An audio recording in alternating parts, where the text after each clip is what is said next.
can't think of it now, but he was talking about the Delphi technique. Uh-huh. And I looked online and read a little bit about that. And I remember them doing similar techniques in school where it's group thinking, and they try to break you down where if you have an idea different than the group, then they try to use that as against you, as that you have the wrong idea. I was just wondering if you could talk about that. Yes, the Delphi technique has been used for many, many years. It came out of the same institutions as the human potential movement, they called it. And the whole idea was they understood that a dynamic type leader could pretty well hypnotize an audience, especially if the people were already true believers. That's why they come to learn powers, etc., the inner powers and all the rest of it. But they also thought we could use this for persuasion purposes on councils, for instance, at council meetings where the public are invited in to listen in. And for the big changes that they wanted to do with the world, even right down to taking their water supplies from them, they would send in these particular characters that were taught in the Delphi technique, and they would set the stage, so to speak, so that the public who would come in, who would eventually have to give their consent for any of this to proceed, any projects to do with taking over your water supply, etc., they put plants in the audience. And what they do is they quickly are able to suss out those in the audience as well, who are the people pleasers, the ones who would bring the apples to the teachers if they were still back in school. And they would make eye contact with those ones. Therefore, if anybody stood up at the conference and asked a serious question that the man didn't want to be asked, or it was too hot on the topic, too truthful as to how the public would suffer if a particular bill or whatever was passed, you would get the people pleaser, to stand up and shout down that particular talker. So it's a psychological process that's taught.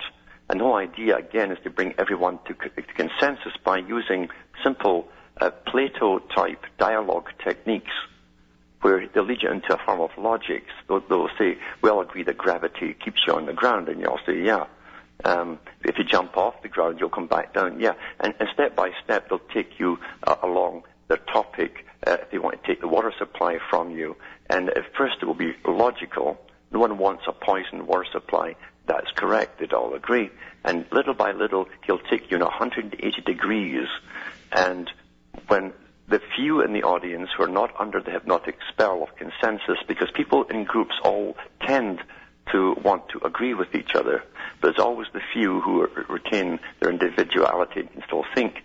When one person stands up and points out the obvious, the fact that they're going to be robbed of their rights, and they'll pay a fortune for this new installation to be brought in or whatever, the people pleasers then stand up together and shout down that, they'll say, quiet, you're disturbing the talk, you're disturbing and that's how it works. It's pure psychology, an old psychological technique, and these professionals are sent across the country. They're flown in to get their way. It's generally for continental-wide movements. For instance, they did that with the watershed bills that they wanted passed, where they could say that everywhere in the planet was a potential watershed, and that's to take all your rights of land away from you. But it was never presented to the public in such a straightforward fashion. They used the Delphi technique to make it happen. And ultimately, the people will give their own consent to their own demise. They will lose everything through consensus building. And it's extremely effective on most Very individuals. Effective. Yeah. Very more so today, because for the last 15 years, sometimes 20 years in different states and different places, they've been using it in school through groupthink, where they all sit in circles, and before anyone can leave the group or the circle, they must come to a consensus on everything.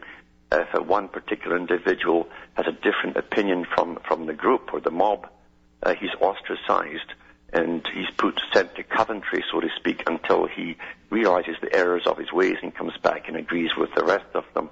So they've already been conditioned to consensus. Very interesting. Well, thank you, Mr. Robin. Thanks for calling.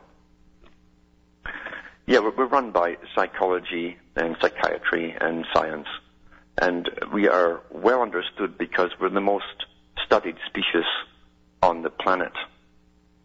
Now we've got Jim from Buffalo, New York on the phone. You there, Jim? Yes, sir. Yeah? How are you? Not so bad. I've just been listening to your show. Great as always. You mentioned before, although you said it in a different context, about people nobody cares. Mm-hmm.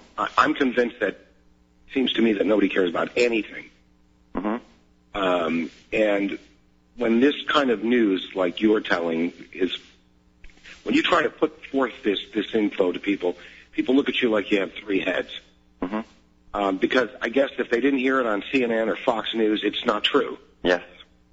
And this goes, I guess it kind of blends right into what you were just saying about this Delphi technique.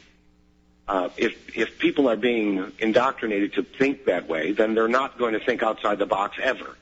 Yes. It's a sad state of affairs. It is. However, you go back into the books again and you'll find that many of the big players who understood and set up the think tanks that would eventually implement a lot of this agenda, like Lord Bertrand Russell, they stated in their own books that they would create a situation, a mental state of apathy amongst the general population, and they went into it in some detail as to how they'd bring this about. And the whole idea was through constant repetition of daily news with little blurbs coming from government agencies that people would psychologically begin to accept they were inferior, their lives were being controlled, they'd accept it, and that they didn't have rights, etc. All the thinking was done by their betters above them, these special people, and that's happened. You have a state of apathy where people feel that everything is out of their control anymore, and plus, with the wars on the family, which were very real wars, they were scientifically brought in to play and promulgated through magazines and talk shows and so on until you have a dysfunctional system. People are in an apathetic state, and when they're all divided and conquered, it's much easier to steamroll ahead with this scientific type dictatorship that they plan to ultimately admit is being used on the public. Right, and the mainstream media and advertising agencies do this to us every minute of every day. Yes. Again, Bertrand Russell in the 1920s and again in the 50s reiterated that very point. He says we must bring the experts in psychological manipulation, he says Madison Avenue and the others, in to work with us because they understand how to motivate the public and make them do things they would otherwise not do. Yep, and this is why we have a nation of sheep. Yes.